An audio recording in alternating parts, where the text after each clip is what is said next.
Hello, my name is Bobby Beal with the Center for Innovative Practice at Case Western Reserve University. I am happy to introduce Sarah Buffy today. Sarah is here to teach us about trauma-informed biographical timelines. Actually, she's here to introduce that topic because she will be traveling around the state of Ohio with me, and we will offer 3 full trainings on trauma-informed biographical timeline. You'll get information about the dates for those trainings at the end of this webinar. For now, let me introduce you to Sarah. Sarah Buffy has an MSW and an LSW and is the founding director of Solberg Consulting. She believes that nothing has the power to heal like supportive relationships.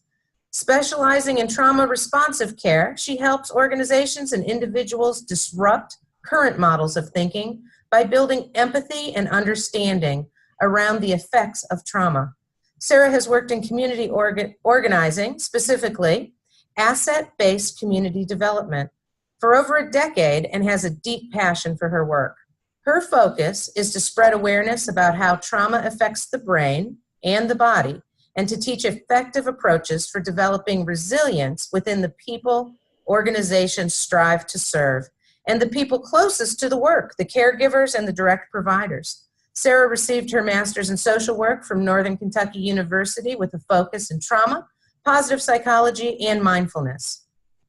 With years working closely in her Cincinnati community through her AmeriCorps service, as well as abroad with her Peace Corps service in Africa, Sarah brings a unique community building lens to the work that we are all striving to do. Sarah was a participant and a facilitator of trauma-informed behavioral health timelines for over 3 years. And we welcome Sarah to teach us what she knows. Thank you, Bobby. All right. I'm really happy to be here with you all today and most looking forward to the trainings that we're going to be engaging with across the state over the coming months. Today is a commercial for those trainings. We're going to be talking about what is a trauma-informed biographical timeline and what's the big overview, what's the bigger picture around our discussion. Then we'll be looking forward to a couple trainings coming up and looking forward to seeing y'all there. So first, I just want to orient us to these wonderful women you see named below. They have really influenced my work personally and professionally. Beth Barrell and Maureen Walker, you'll see there, are authors and researchers and facilitators of trauma-informed biographical timelines. Their work has really influenced how I participate in this as an assessment tool and as an approach to help people on their healing journeys. Mary Vicario is a mentor of mine and a trauma consultant around the region as well. She has really influenced my understanding of the neuroscience, that neuroscience knowledge necessary to facilitate a trauma-informed biographical timeline. And then, of course, Joe Crippen-Staple is a mentor and friend of mine who really helps me shape the being of the work, not just the doing of the work. So I wanted to note those folks. They're with me on this journey. And let's go ahead and get started here. So what is a trauma-informed biographical timeline? Let's talk about the purpose here.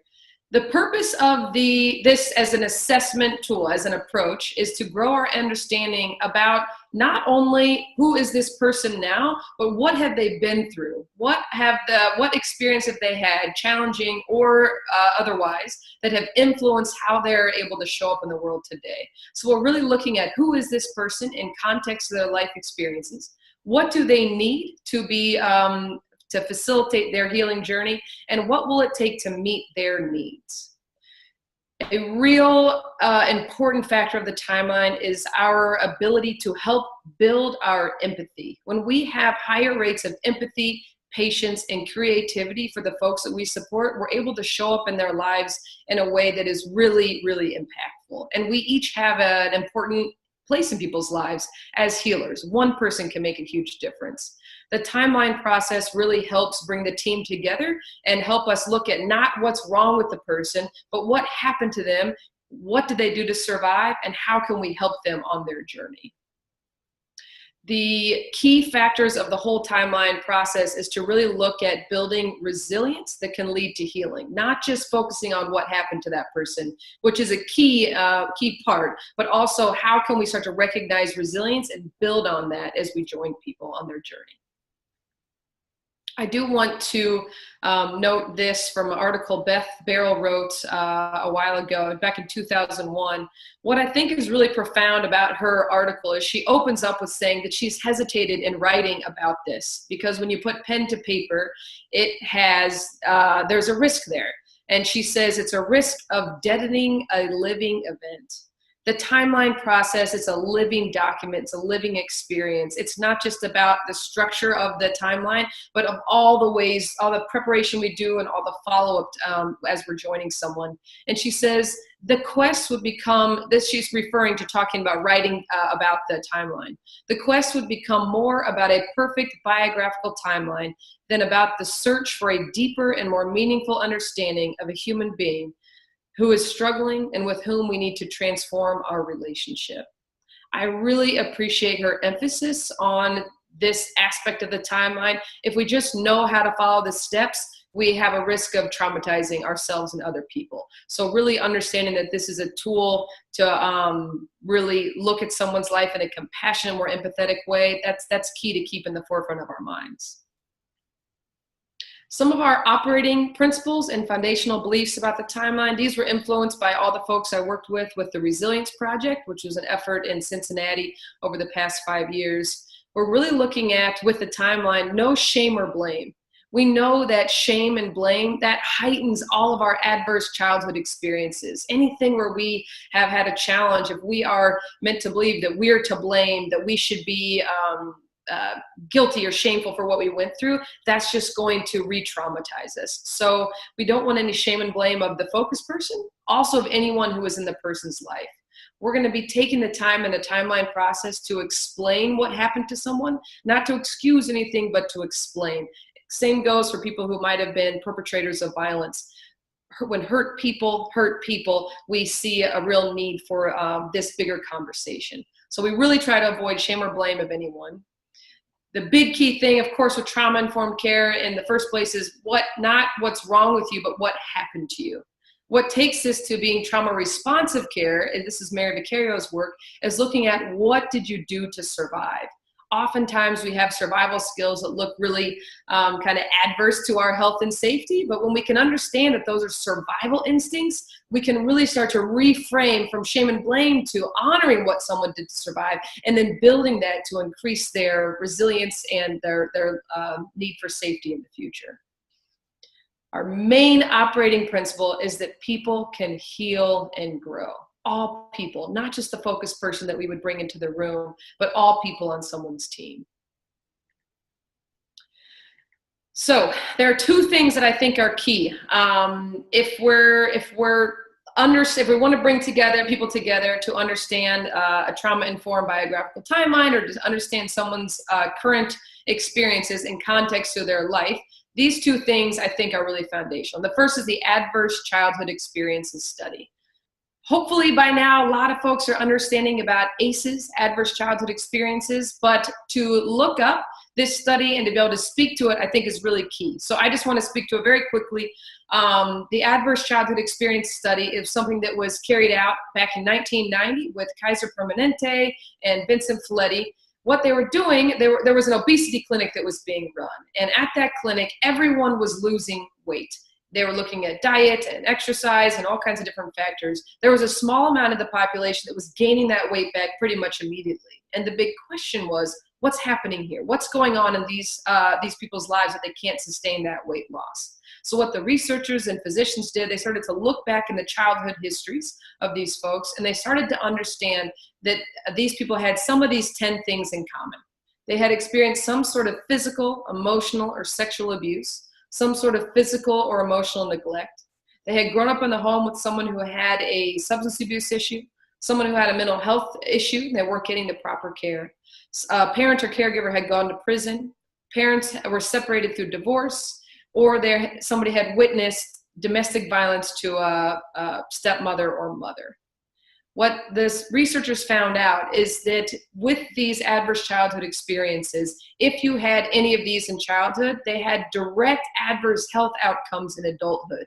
People with higher ACEs had higher rates of diabetes, cancer, heart disease, stroke, emphysema, all kinds of different issues that if we look at from a symptom perspective as adulthood, we might not start to overcome those adverse health outcomes. When we start to look at the root, what might be causing some of these different adverse health drives, right? These, what we call high risk health behaviors. When we start to look at the root, we can start to go towards healing, not just addressing symptoms. So there's a lot of research that's been done. There's a lot to look up around the ACE study, but what we're looking at in the trauma-informed biographical timeline is what adverse childhood experiences did someone experience? How does that affect the brain and body? And how can we start to grow our understanding and empathy, not just shame and blame people for what we're seeing now in young adulthood or adulthood?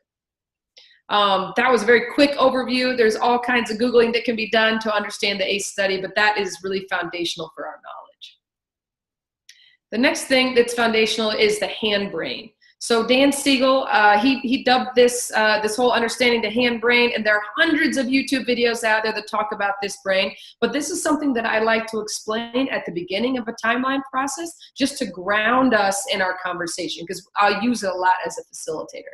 So just to do a quick review here, again, you can go Google this all day long, but if your hand was a brain, the first thing to develop in utero is your spinal column. And this is in charge of, this is our information superhighway, right? All the information coming from our brain sent to every other organ of our body is sent through the vagus nerve, which is housed here in the spinal column. The next thing to grow is our brain stem.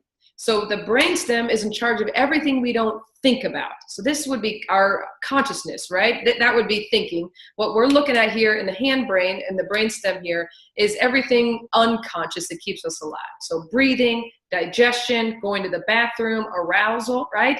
Anything that's keeping you awake right now during this webinar, which is certainly not me in this beautiful PowerPoint, right? All of that is happening from the hand brain, from the brain stem. The next thing to grow is our fear center. And there's a lot of language around what this fear center holds as far as brain terminology. But what I want to orient us to is this is our fight or flight mechanism. This is where real survival comes from. What you need in 0 to 18 months for your thinking brain to grow online in a way that's helpful for you, first you need a sense of felt safety. So you can be safe but not feel safe in your body. If you have a sense of felt safety, your brain can grow the attachment neurons, which allow you to attach to other safe people. If you can grow the attachment neurons, you can grow the regulation neurons of your brain, which help you regulate your mood, right? If you're really anxious or having a hard time, you can help your regulation centers help you bring that back to baseline. If you're having a hard time, you're lethargic or feeling signs of depression, right? If you know how to regulate your moods and emotion, you can have the tools to help bring yourself back up and be ready to be present for the day. Again, this is really high overview here. What we want to understand is if you don't have felt safety, your brain will not grow the attachment neurons because it doesn't want you to attach to unsafe people. If you can't grow the attachment neurons, you don't grow the regulation neurons of your brain, which means that we can't regulate our moods moving forward. If you don't have safety, if you have safety, attachment, and regulation, your thinking brain can grow online in a way that's helpful for you. This part of the brain has to do with consciousness, right? This has to do with consequences. Language is housed in the thinking brain, understanding, executive function, right? So executing action. All of these things are coming from the thinking brain. When we're triggered, when we're having a tough time, or we have our senses are overwhelmed and reminded of past traumatic experiences, our thinking brain will flip offline and we go straight into survival mode. We don't need to think about how to outrun our perpetrator. We need to react. We need to feel through that emotion. So again, this is where that comes from. What happens is if you have complex trauma, right? If you're having those negative, really adverse experiences in childhood, and your fear center is on high alert often, real threat and perceived threat are read as the same. You can't discern between the two. And so what we see in a young adulthood or adulthood is people have certain behaviors that are confusing or challenging to caregivers. And a traditional model is to say, no, stop, don't, calm down, right? There's a power over approach based on our own fear. When we start to understand the hand brain, right, and how trauma affects us, we see that people, if you say no, stop, and don't, that'll throw the thinking brain right offline. That feels like power over, and it doesn't make us feel safe in our body. What people need to get their thinking brain back online is a sense of felt safety. So we have to connect with people before we can correct.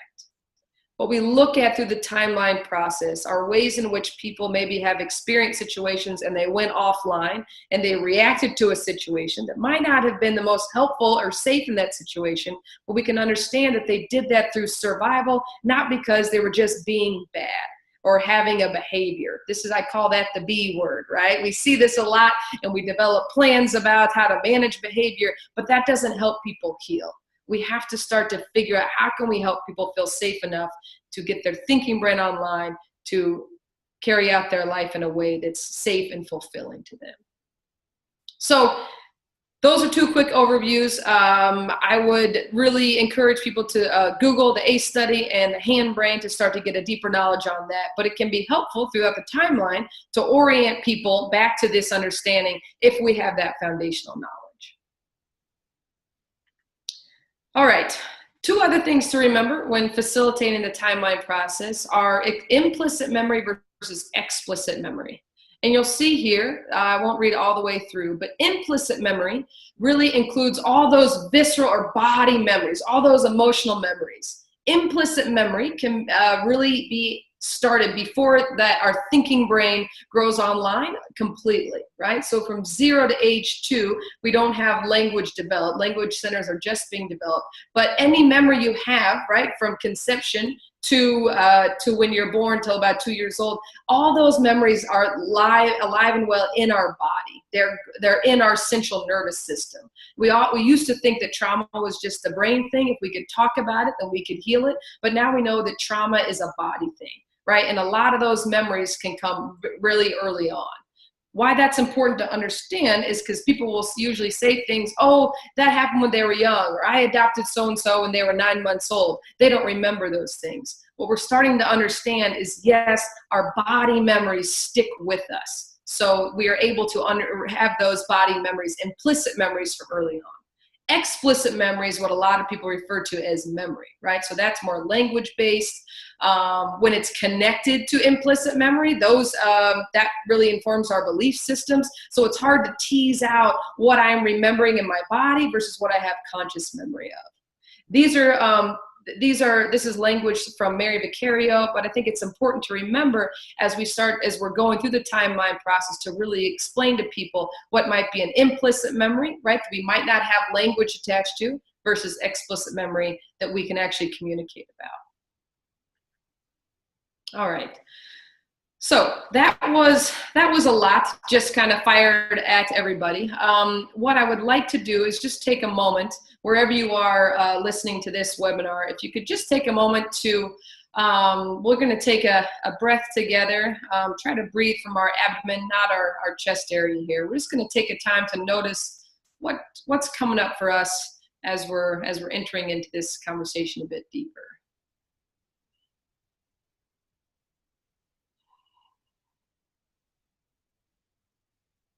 Might be a good time to note just to ourselves or even write down feelings that we have in our own body or thoughts that we're starting to have, questions that are starting to come up about this process.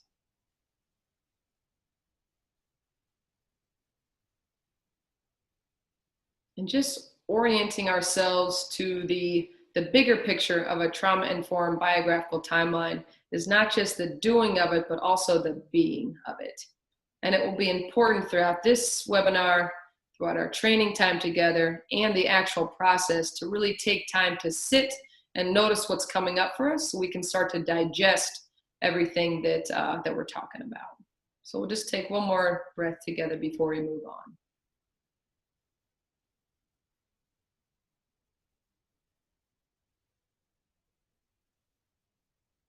Right. Thanks. All right. So with the timeline, there are what we would call hard and soft skills, right? Hard skills being the practical knowledge and specific actions we take to facilitate the timeline and to carry out the different action steps. Action steps being based on our understanding of what helps people on their healing journey. So building resilience factors, any trauma-informed training that you've had, you'd want to implement these action steps as we consider how do we help people on their healing journey. We'll be going through those at the actual training. And then there's also deep skills and knowledge about the being of this work. Beth Barrow talks about the facilitation process really being a dance. And that's the language I like to use a lot. There's a lot of kind of nuance to this process that we'll explore more in the training as well. So we'd like to look at the timeline process being broken up into 3 different buckets. The first being before the session, really preparing for the timeline session. So some of the practical skills about preparing for the session are first, when considering the person you are going to do a timeline on, right? Usually this is a person who everyone on their team, their family members or the support providers, caregivers are kind of confused on how to help this person. If you find yourself saying, man, I just don't know how to support John, that would be a great candidate for a timeline because oftentimes we've got some missing pieces.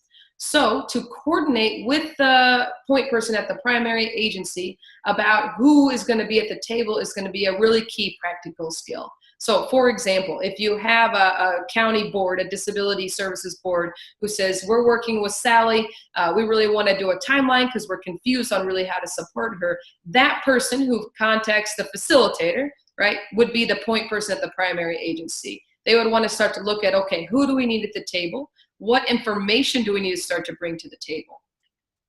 The facilitator, so in my case, I facilitate a lot of timelines for a bunch of different agencies, a bunch of different organizations around the state. Usually I get called in, hey, can you facilitate X timeline? The goal would be, as a facilitator, to really define my role. Is there an expectation for me to help come back and review this timeline and review with the team? Is there an expectation that I'm at every team meeting afterwards? Is this just a time where I'm facilitating and I'm handing off the information for someone else to carry out? Those would be conversations you would want to have as a facilitator with the agency who's asking you to facilitate the timeline. You'd also want to help the team review the preparation kit. Now, I say preparation kit because I'm working with a team in Cincinnati where we're going to have a lot of materials that help really kind of build the toolkit of a facilitator. Those will also be really looked at and reviewed with the sessions that we're going to be having around the state. Bobby and I are going to be having these materials for you. There's also practical knowledge around preparing for opening the session and closing the timeline session. Opening up this conversation about someone's life is a very kind of fragile conversation. So to be prepared to communicate about this conversation in a way that's sensitive, trauma sensitive, and really kind of leans into resilience is going to be key. Also having some things in your toolkit as a facilitator to close out the session so we don't just walk out of here with all this trauma really alive and well in our nervous system, right? That would be really necessary to know how to close down a group. Some of the deeper knowledge, engaging the point person and family. So one of the key tenets with the timeline is we do not believe in forced exposure. So I had a group once who said, we need to bring so-and-so to the timeline. They need to see what they've done. Whoa, that was a big red flag for me. 1, this is not a shame and blame tool. 2, it's not about fixing and changing a person. It's about us as caregivers and support people starting to change how we interact with the person. How do we change our behavior to help someone establish felt safety so they can continue to work in ways that help them continue on their healing journey? It's not about fixing and changing a person. It's about engaging our own resources to show up in a new way. So to talk with the point person about how this process is going to be carried out is going to be key, right? Informing them of, we're going to get together so we can start to understand how to support you in a new way. There's a lot of nuance around this conversation. There's especially nuance around the conversation with the family, if the family's involved.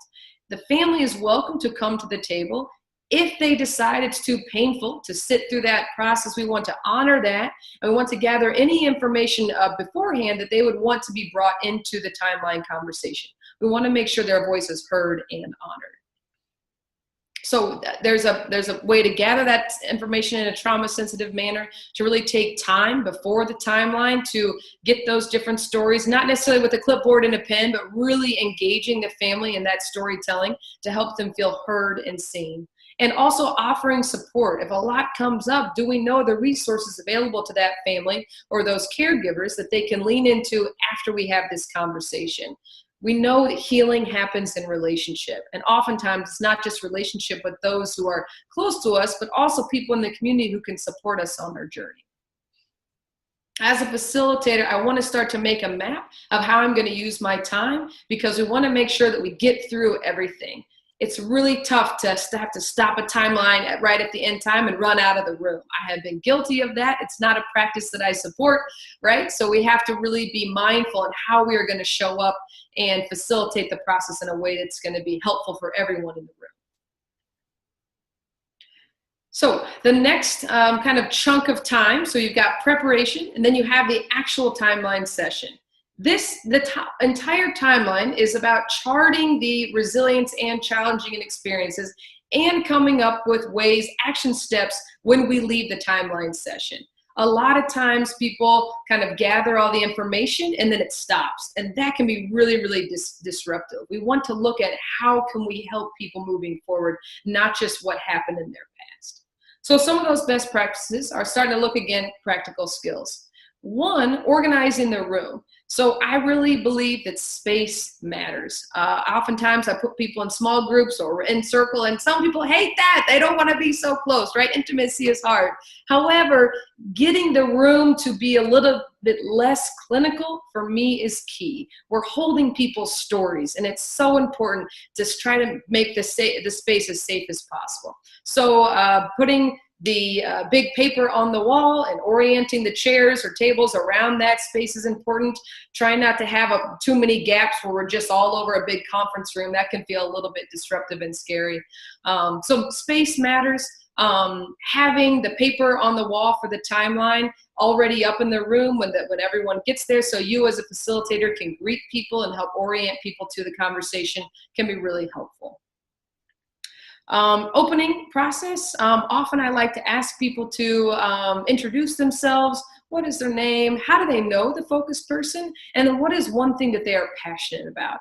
I always ask that because it takes us, we need practice orienting to what's positive, right? Our brain, our default is to orient to survival, orient to scanning for danger, right? When we can build the muscle of orienting towards hopes, towards passions, towards interests, that really helps us build our resilience, especially in the conversation that we're about to have. But each facilitator can come up with their own process. I wouldn't want to start with, hi, we're here, what happened in utero, right? That might be a first question as we get going towards a timeline, but we really want to open and start to build our community from the get-go. Again, guiding the timeline in a timely fashion is key. Usually we have about 3 hours for the timeline process to start with this conversation. I always tell the group that after 2 hours, no matter where we are in the person's life, I'm going to help close us out and shift into the action steps. I think it's really helpful to help people when people can walk out of the room with a specific action step. Otherwise, we're left with this big open, what do we do now sort of feeling. And I want to give a lot of time and energy to the action steps so we can start to build our team. We can always come back and finish the timeline. We can always add things. Beth Barrow talks a lot about this as a living document. We're going to come back over and over to help us deepen our understanding about who this person is and what they've been through. So orienting the group to time is really key. The action steps part of the timeline is, I think, one of the most hopeful pieces, right? We spend a lot of time understanding what happened to the person, but then we start to look at who are they, what do they need, and what will it take to meet those needs? These 3 questions help orient us less towards clinical approaches and more towards just ways of being human with other humans. And that sounds a little funky maybe, but we'll explore that in the training. How do we start to use plain language to show up in people's lives in a new way? This is important because if a lot of the interventions are clinical, then those of us who are not clinical think we can't help this person, right? I don't know how to jump into their journey, when each of us has an important role in supporting someone on their healing journey. Practical skill of closing the exercise is really key. Oftentimes we can go around and ask for what is a hope we have for the person as they can continue on their journey. What's one hope we're leaving with, or one gratitude we're leaving with? There's all kinds of different closing activities, and we're really going to rely on each facilitator to build up their resource around closing as they start to deepen their practice as facilitators. Some of the deeper knowledge around during the session. One, setting the pace. Again, we want to make sure we're gathering as much information as possible, but we don't want to dive too deep that we don't get enough information to really get us set on our path. So setting a pace that's helpful, but also doesn't cut people off in the middle of their stories, right? So that's where the dance really comes in. When families or caregivers or folks in the room are starting to become physically distressed, one, we want to be alert to that. We want to not let that get into total crisis mode, right? So as a facilitator, I'm always watching to how people are responding. It also influences how much information I really dive into with the timeline. Sometimes as you're facilitating, you might want to connect some dots, but that connection might trigger somebody in the room. I might save that understanding for another meeting because this is a big, heavy process that we're taking people through. It really is a dance as you're working with the teams. So staying alert to those things, maybe taking times to notice, again, taking times to really just pause and think about what's really coming up for us as a group. Also, taking breaks is going to be really important. So noticing those as you go through the process, and then without any maybe shame or blame or pointing out someone specifically, but hey, maybe this is a good time for us to take a break. If anyone needs a glass of water or go to the restroom, just to give space for from what might be coming up during the session. There are tips and tricks on different questions or dots we need to connect during a timeline process. This will be explored further in the training, but there are ways to how do we listen for not only what is being said, but what's not being said. And these are things we'll dive deeper into. One of the main things to remind timeline audiences about is this is a process that helps build resilience, not manage behavior. When we see ourselves as folks who are going to help manage someone's behavior, we have a lot of power over approaches. And it's going to be really important that we continue to acknowledge how do we help build on what someone is coming to the table with, not just stop them from doing something that might be harmful. It's an interesting conversation to have, and it can be started throughout this process. Noticing and nurturing are just my two keywords to notice what's happening in the room and really honoring people's experiences, especially when families are in the room. If they're sharing deep personal stories, to notice how vulnerable that is and honor that. Really be gracious and grateful for how they're helping us understand this person's story in a new way. So you've got the prep work and you've got the during the session. The follow-up is really key as well. Otherwise, this gets set back in someone's file folder and lost in the conversation. We really want to make sure that, again, this is a living document.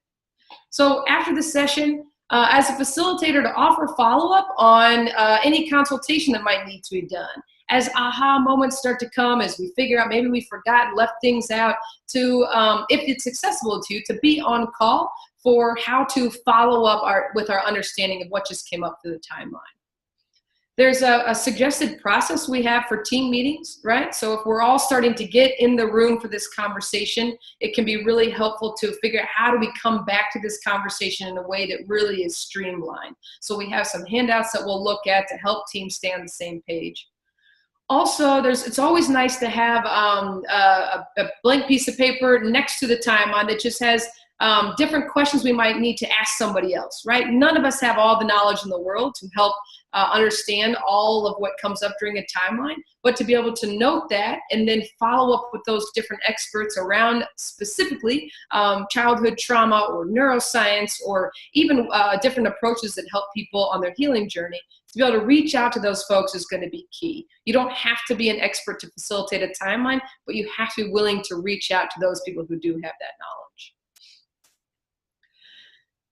Oftentimes, the action steps that we come up with are going to be things that some of us in the room might have a lot of practice with, and some might not, right? So being, as a facilitator, being able to help in bringing those interventions or approaches to life is going to be really, really helpful. Having resources to provide to people, whether that's reading materials, different online videos, or different in-person trainings, people can deepen their knowledge about a person, can be really helpful. The resources around the state and country are vast, so really having those available and having references to different work can be really, really helpful, so we don't leave people with big giant question marks that they can't get support on. And then also continually to come back to recognizing resilience, right? That which helps us bounce back from traumatic experiences, the things that help mitigate against the effects of trauma. These things we're going to continually lean into, not managing behaviors. I really appreciate what Beth talks about towards in one of her articles. She says the timeline process can be a unifying experience for a team, helping members to clarify their mission and focus while building empathy for the person they're endeavoring to support. That is the real power of the trauma-informed biographical timeline. Those of us in someone's life in a caring fashion help shifting our way of being from a blame and shame model, from a confusion that it makes our thinking brain go offline, to really helping us all stay regulated and calm and able to show up for the person in a new way. Oops. All right. There will be a deeper dive into all of this information coming up in October, January, and March. Bobby Beal will be the point person to start to look at where those locations going to be happening. So we've got her contact information below. And I just really look forward to working with you all and seeing you at the trainings.